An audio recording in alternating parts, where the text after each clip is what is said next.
was just amazing.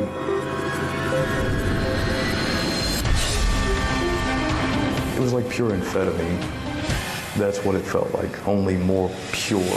Tonight on MSNBC Investigates, Rod Ferrell talks from prison exclusively about his murders that shocked America and tells us what it was like to be part of a modern-day vampire clan.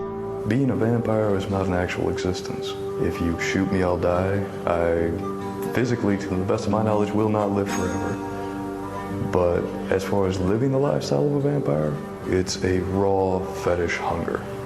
And the hunger wins out over everything else. She was struck 4 times in the back of the head as she was moving through the kitchen. Some of the skull fragments lay in the dining room. In his extraordinary interview, Ferrell tells of his involvement with a network of devil worshippers and witnessing a human sacrifice. How was he killed? With an athame, a dagger, ceremonial. And then what happened? Then afterwards, the blood was ritually drank, such as in communion. Today, Ferrell maintains that after dwelling on the dark side, he's now emerged on the other side and says his bad choices should serve as a warning. And so this is his story.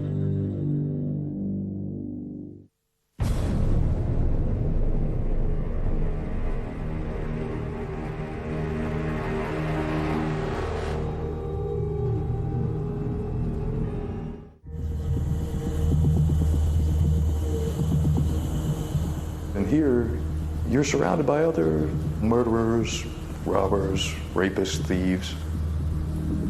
They still tend to kind of give me respect, give me space. And it throws them to a degree because they're like, well, this guy was drinking blood. You know, he's got to be crazy. Something can't be right with this guy's mind. Whether Rod Ferrell is crazy matters more than somewhat with the claims he will make in this film. Perhaps he just craves attention. His career as a teenage vampire earned him a ticket to death row, but it's also brought him a kind of sinister celebrity, as his despicable crime has been the subject of a movie, documentaries, books, and internet fan sites. I'm just me. I don't know about celebrity status. Immediately, I'd say by the time I was 17, while I was sitting on death row, a few of the guys in the cells along the wing said that I should take a name, something that represented who I was, what I was, etc. I was like, I led a vampire cult, and they called me the Count from that point on, like Count Dracula. First way, let her go. Time was when vampires all looked like Count Dracula. Destroy the cross. The Lord of the Undead kept the B-movie industry alive. But vampires are now Hollywood A-list and have teens and the rest of us lining up to be seduced by blockbuster movies extolling the vampire's bloody charms. Or at least those who play them. There are so many discrepancies between the mythological and fantasy vampire and the real-life vampire. The no pain being felt as they draw in their blood, that is an utter bold-faced lie. I've seen like a feasting where they literally bit and continued to bite at different various spots on different donors or people that offer themselves until they were just bloody ripped mess. If people saw this, it was like a pack of jackals gnawing on a kill.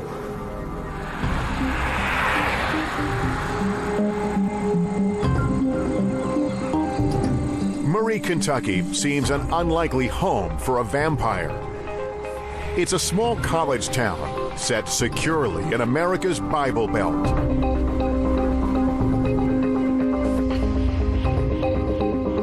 I'm April Lindsay. I dated Rod on and off and on again and off again. I thought I was going to marry him at one point. I thought we were going to be a family.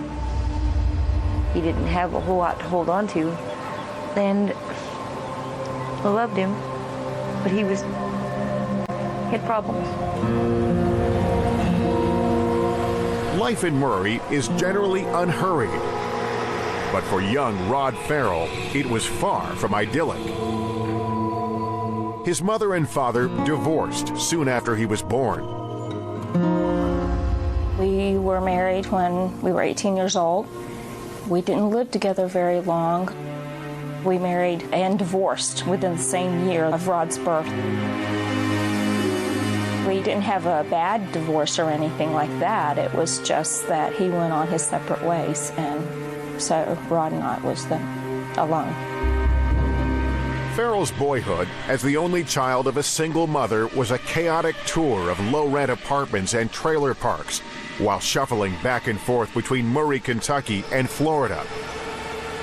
Rod's mother had relatives in the small town of Eustis, close to Orlando. And it was in Florida that Ferrell's mother began to hang out with friends who called themselves vampires.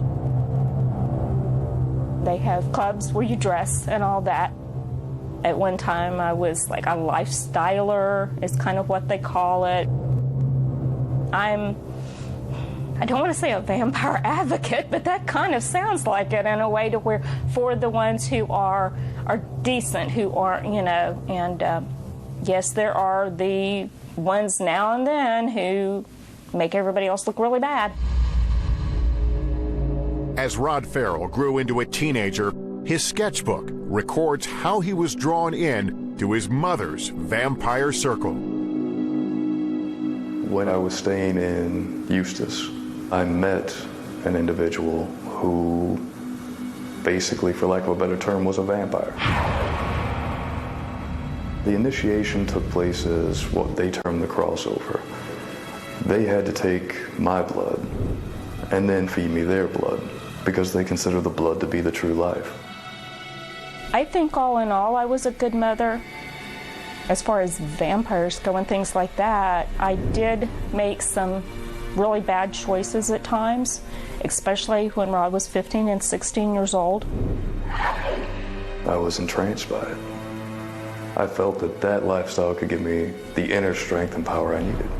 Ferrell's embrace of the vampire lifestyle was the first step on a road that would soon take him to death row.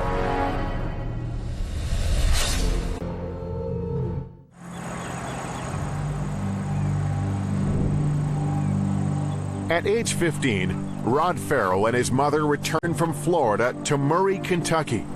They rekindled old friendships with the local vampires. My name is Jaden Murphy. I was the lead of the family, the vampiric house here in Murray. Rod's mentor / sire. We were glued together, man, every day. Every day we hung out and he stayed at my house or I'd go crash at his or whatever. In Eustis, he was basically a blood doll. At least that's what he told me. Normally, with blood dolls, they're people that you feed off of constantly. So that way, it's safer that way. You're not going and drinking random people's blood, contracting, diseases. So you have this one person set aside that you will feed off of whenever you need to. He's basically just abused and used while he was in Florida. That's all that they did with him. They never brought him into the family. He was, for lack of a better word, their bitch. By age 16, Ferrell was a full member of a Murray vampire clan, comprised of a group of teens who lived in a rented home. Some of us actually lived together, and some of us just sort of half lived. But anywhere from the normal 5 or 6 people to 20. It's not like it's portrayed on television, whatnot like that. It's just everyday living with a little bit more sex, a little bit more blood.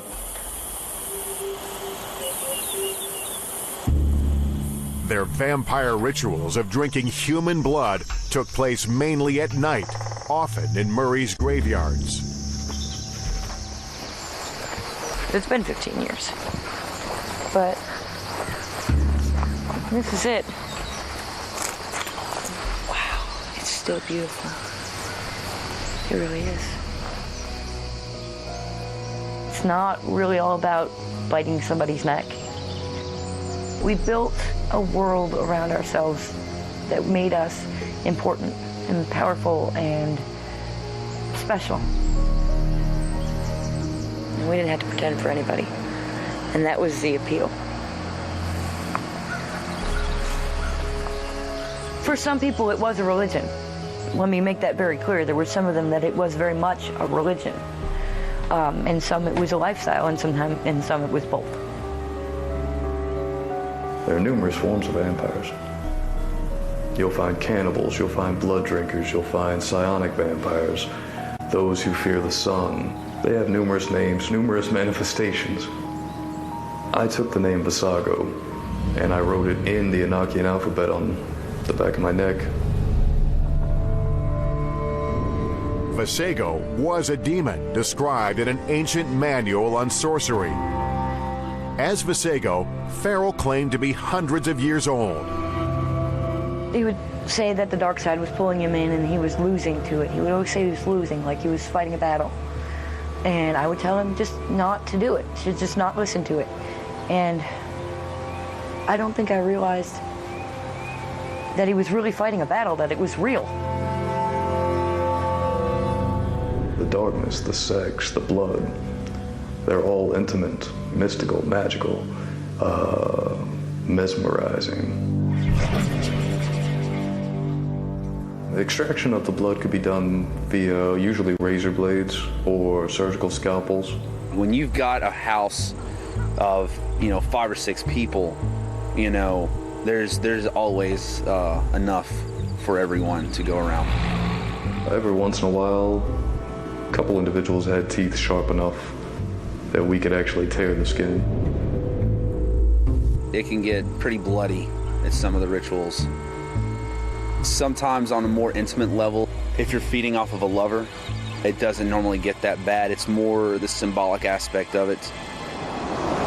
We had the individuals that we called donors, or in another tongue, they're called valias, which just means herd, animal. And they would actually offer their blood to us. They got off on the rush of being subjected to a domination that we would show over them. I've got friends, and they've got scars that are every bit of 1.5 inches, 2 inches long and about a 1/2 inch wide. They'll just lay themselves open. You just put your mouth over the wound and suck until it stops bleeding, basically. That's what you do. But after less than a year, the Murray vampire family broke up. Ferrell started to bring in his own new recruits and sought to usurp Jaden. That's what caused the major separation with me and him, was him defying me. And it wasn't so much defying me, it was defying the rules that were keeping us safe. If you got a bunch of retards running around here, I'm a vampire and biting people at random, it's about to go down and it's not going to be good. Ferrell led a breakaway clan.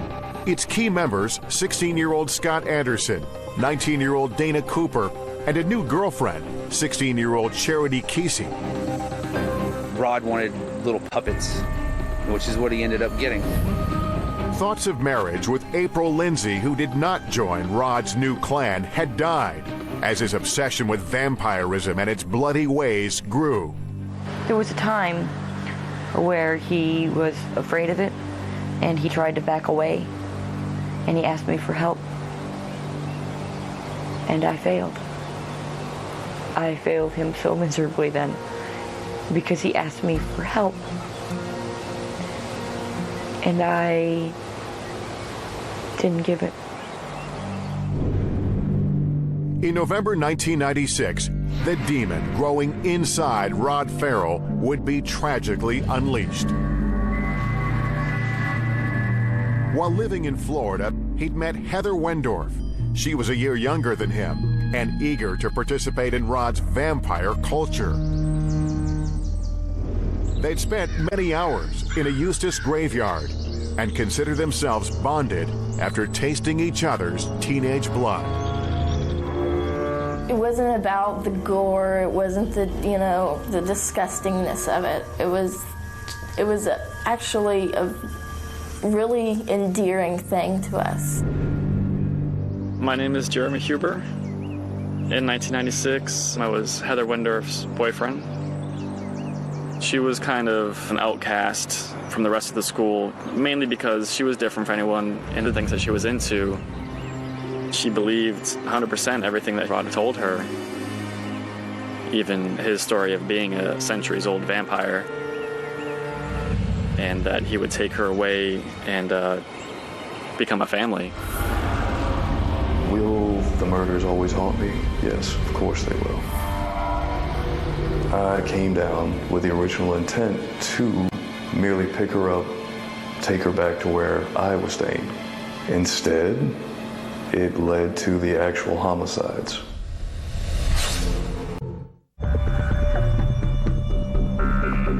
As head of his own fledgling vampire clan, Rod Ferrell decided to expand his family and recruit Heather Wendorf, who lived in Eustis, Florida. On Ferrell's orders, Scott Anderson stole his parents' battered Buick. Two other female members of Ferrell's clan, Dana Cooper and Charity Kesey, agreed to join Rod and Scott on the 800-mile drive from Murray to Eustis. They bade farewell to their Murray friends, including April Lindsay, at their favorite hangout, Hardee's. We saw him at Hardee's. They were leaving. I really wish that I'd had a vision or something that said, hey, stop him.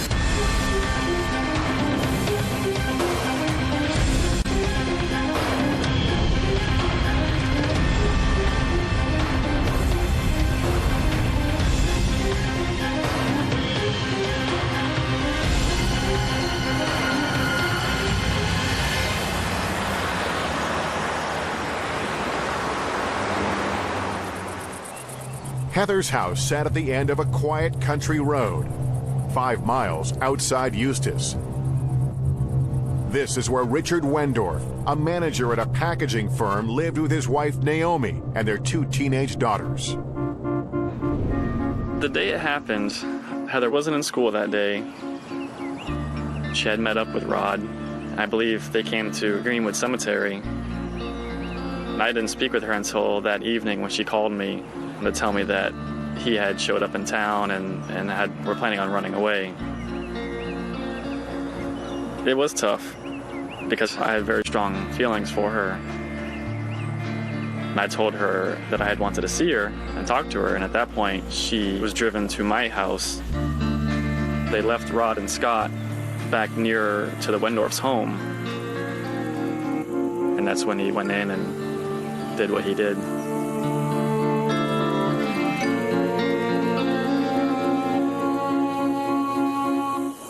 Ferrell told the girls that under the cover of darkness, he would steal the Wendorf family SUV. On November 25th, 1996, Heather's 19-year-old sister Jennifer returned from an evening out around 11 o'clock.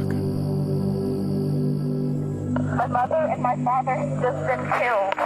I just walked in the door. I don't know what happened. They are dead. What makes you think that they have been killed? There is blood everywhere. Please stop. Okay, we're on the way.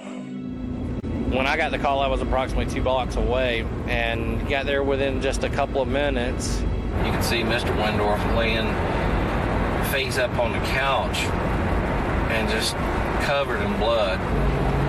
His head was just bashed in and his glasses were all mangled and twisted.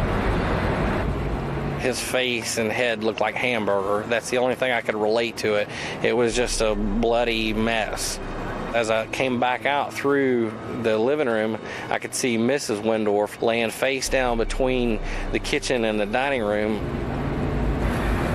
She was in a pool of blood also, and you could see the back of her head looked like a huge hole in the back of her head, like the size of a softball.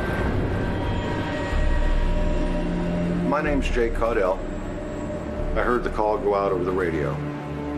I arrived approximately 12:30 a.m. This was one of the worst scenes that we have seen. Ferrell found a tire iron that belonged to Mr. Wendorf on his workbench. When I entered into the house, Richard was on the couch. And he was dozing. When I walked in, I walked right past him. I had no intention of harming him at that point. It was only when I returned back to the living area where he laid, I guess my mind just shattered finally. The blows were so forceful, blood spatters were found 360 degrees around that living room. We even found tooth fragments on his shirt where he was struck so hard that it knocked his teeth out. I did not see Naomi anywhere in the house at that time. Mrs. Wendorf was showering for the night. She came out of the bathroom, put her robe on, and as she comes through the kitchen, she comes toe-to-toe with Rod Ferrell. It was like seeing red, pure red. He told her, in effect, I just killed your husband and now I'm going to kill you. She had several defensive wounds on her forearms where she tried to deflect the blows. He had scratches on the right side of his face. Those scratches were delivered by Mrs. Wendorf when she tried to fight him off. I can't imagine the fright that she was feeling, the hopelessness. It was just amazing as far as the intensity of everything that you were looking at, you were listening to. It was like pure amphetamine. That's what it felt like, only more pure. She was struck 4 times in the back of the head as she was moving through the kitchen, and some of the skull fragments lay in the dining room. To see bone fragments traveling that far, it just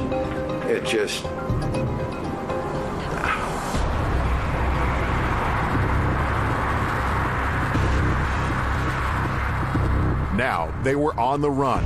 Heather Wendorf joining the Gang of 4 in the stolen Wendorf family car. In the days immediately after the killing, really the most intensified part was a realization, an amazing, it was an epiphany, really. You were like, oh my God, I have done something that is relegated only to God as far as choosing who lives and who dies. And I've just done it. The Klan headed west towards New Orleans, the Big Easy. We got a call that they're looking for Rod and he's killed 2 people. And I felt like I was just going to hit the floor. I tried to find a few people that were linked in the occultic society, maybe finding refuge, sanctuary, or whatnot. I found none of them. I said that no matter who catches him or whatever, he won't fight you. I begged the police. I said, don't shoot him. Whatever you do, don't shoot him.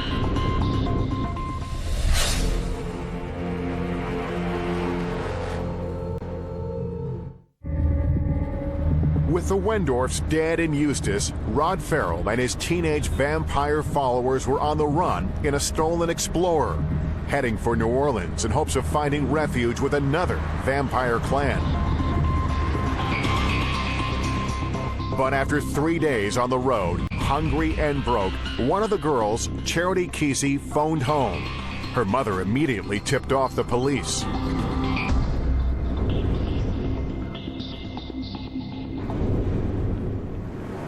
It was Thanksgiving evening.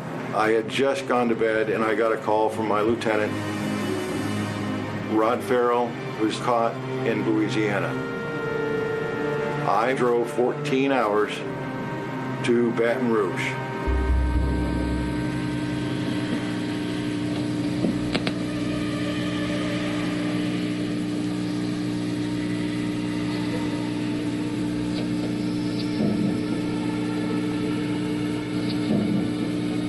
I knew that he was being interviewed. I asked one of the Baton Rouge detectives if they had a viewing area, if I might step in. I thought I was going to see a monster. Boom, right across the temple of the head. I just kept beating him and beating him and beating him and beating him, taking pleasure in it. Did you strike him anywhere else with the crowbar or just in the head? I struck him once in the chest because he wouldn't stop breathing, so I stabbed him in the heart. You stabbed him in the heart? I took the bottom of the crowbar. It's black. The straight end of it? He thought he was the worst criminal that this world had ever seen. And he was proud of it. He appeared to be proud of it. And then she clawed my face and grabbed my wrist. And that's when I took the straight end of the crowbar and just started bashing the back of her head. Her brains were just like oozing out of her skull. Cold, very callous, true. Okay, did the girls, the 3 girls that were at the car, did they know what you were up to when you were going up to the house? I didn't tell them anything because I wanted to keep them out of it. Did Scott do anything? Watched you? He just watched and smiled. By taking the blame on myself, I felt like only I would have to suffer, and maybe I could give the others a chance at life. When the case came to trial in Florida in 1998, Rod Ferrell's conviction was beyond doubt. The only question, would a jury sentence a teenager to death? A majority of the jury, by a vote of 12-0, advise and recommend to the court that it impose the death penalty upon Roderick Ferrell. Death was simply an inevitability. When I told them that execution meant little to nothing to me and that death would be preferable, I meant that. The rest of Ferrell's cult avoided capital punishment. Scott Anderson was convicted of armed robbery and first-degree murder. He is serving life without parole. Dana Cooper was sentenced to 17 years for armed robbery and third-degree murder. Charity Kesey received 10 years for armed robbery and third-degree murder. Of those arrested, only Heather Wendorf went free, a grand jury deciding that she knew nothing of Rod Ferrell's murderous intentions. After 3 years, the death sentence was commuted by the Florida Supreme Court on account of Ferrell's youth. I sat in my cell on death row, and I questioned myself. I had realized how far into the pit I had fallen. And I took that moment from then on. I said, from this point on, I became a man who became a monster. I will become a man again, whatever it takes. Now that I've pieced my mind back together, I've had time to reflect, contemplate over every single moment, every single day. The murders had absolutely nothing to do with the occult, or the vampiric subculture, or any such thing. I'm Candace Hawthorne. I'm an attorney. I came to represent Rod. There were 2 witnesses who overheard Heather Wendorf opining to Rod Ferrell that she wanted her parents dead. Heather had told me that her father was hurting her, that her parents would never let her go. The suffering and torment that she portrayed would never stop. So she wanted her parents to die.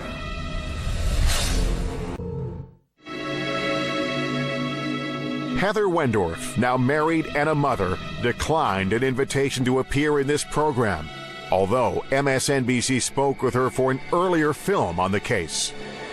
He just, all of a sudden asks me, do you want me to kill your parents? And I said, no, I don't.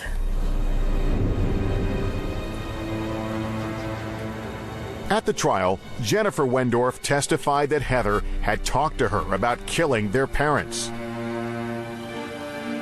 Just like you can't remember everything that you say over a 2-year period, I don't think, I don't think anyone can remember exactly what happens on a specific date. during a specific conversation. My personal belief is that a passing remark was taken the wrong way by Rod, and he got the wrong idea. They didn't come off as seeing the type of people that would do that to Heather at all. There was no evidence, and Heather denied that part. She admitted to talking to Rod, saying, but it was just a teenage thing. That was Heather's whole position. It wasn't serious. She didn't mean it. Rod deserves to be in jail for what he did. It was wrong. It was horrible. I won't tell you that Rod was a good person, but he's a passionate person. And if he thinks that he's taking care of somebody he cares about, he's going to act and then think. He knew his actions, and he knew what effect would come from them. He knew, the consequences. He just didn't care. It turns out the murder of the Wendorfs maybe wasn't the first homicide Rod Ferrell witnessed. During our exclusive interview, Rod Ferrell made a startling admission. He says in Murray, Kentucky, as a child, he watched a human sacrifice organized by a network of devil worshippers. He first claimed knowledge of human sacrifice during his interview with detectives in 1996. Today, he reiterates that and tells us that the killing took place 3 miles southwest of Murray at a place called Clark's Creek. At that time, I believe I was about 12. So, who was sacrificed then? Man, woman? It was a man. I can tell you that much. How was he killed? With an athame, a dagger, ceremonial. It was considered high ceremonial magic. And then what happened? Then afterwards, the blood was ritually drank, such as in communion. How had this victim been chosen? Where did he come from? They will find transients, mainly because you can't miss what they don't know is there. Other people that they would have to actually, I suppose, track. They will take their time to assure that it looks like a runaway, or perhaps the way that they do sacrifice them, they might leave them as a suicide victim. Just from the methods I've heard from murderers that they house back in this area where I dwell, they have told me things that I could never believed.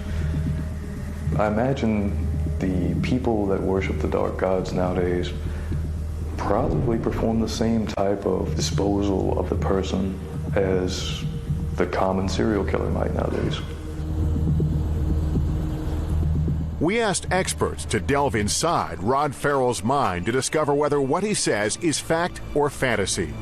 Clinical psychologist Dr. Harry Kropp has interviewed more than 2,000 murderers, including notorious serial killers such as Ted Bundy and Eileen Wuornos.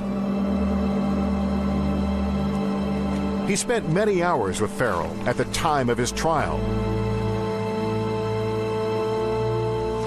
I would say at least some of it is true. I think the idea of participating in various sacrifices and various rituals, particularly ritualistic sexual behavior, I certainly feel that a lot of that was true.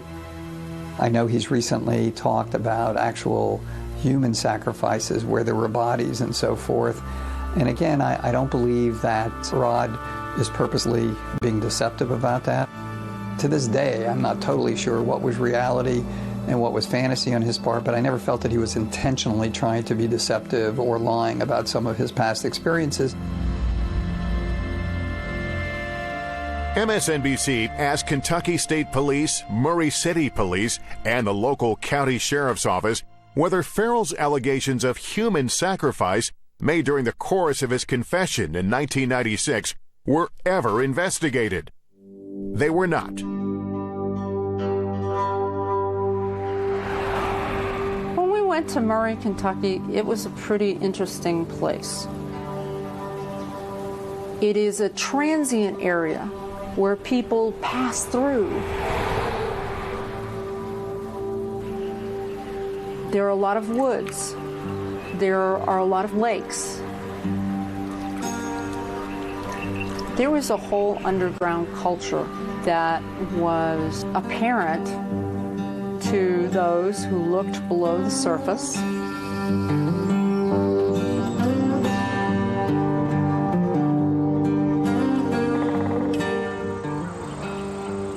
I have ran with some people that have been into some dark, dark stuff. When I was a kid, everyone's animals started disappearing, their dogs, their cats. And we actually found them out in a set of woods that we used to play in. We found cats hanging from trees, dogs gutted, I mean, all kinds of stuff. Now, I've never heard anything as far as human sacrifices going on. But, you know, that could be possible.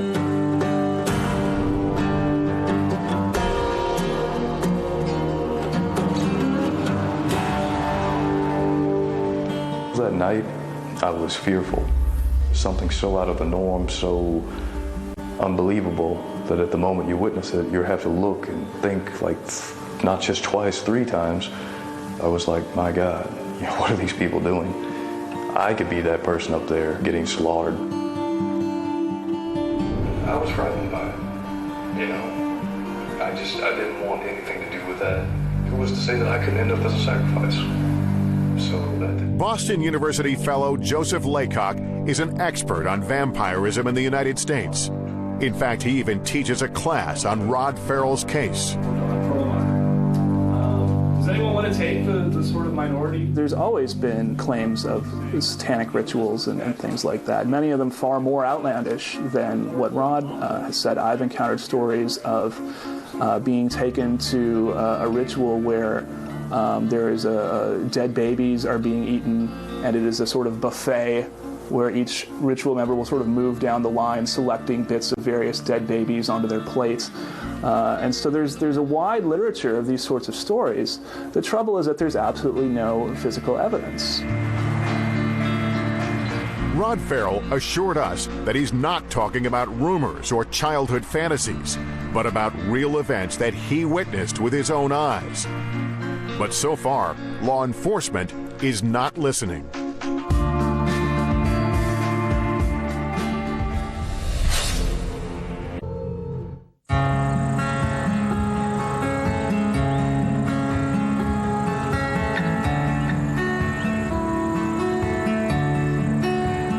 Rod Ferrell is facing decades of unchanging prison routine, though his life did change significantly in October of 2010.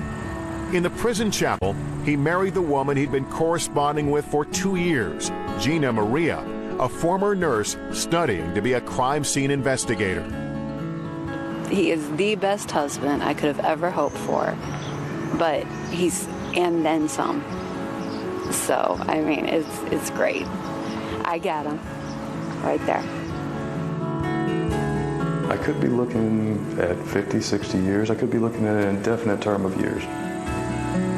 What makes me get up in the morning, and to many this might sound cliche, but it is the simplest truth. It's my woman. That's why. My Gina.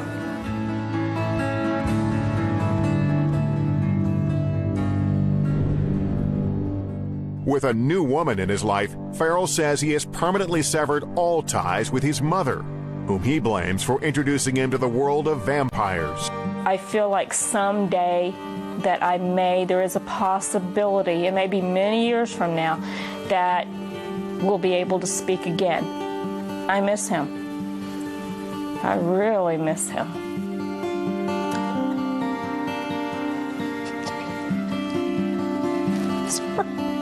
The only person that I contact outside of this place is Gina. Everyone else I have severed all ties with.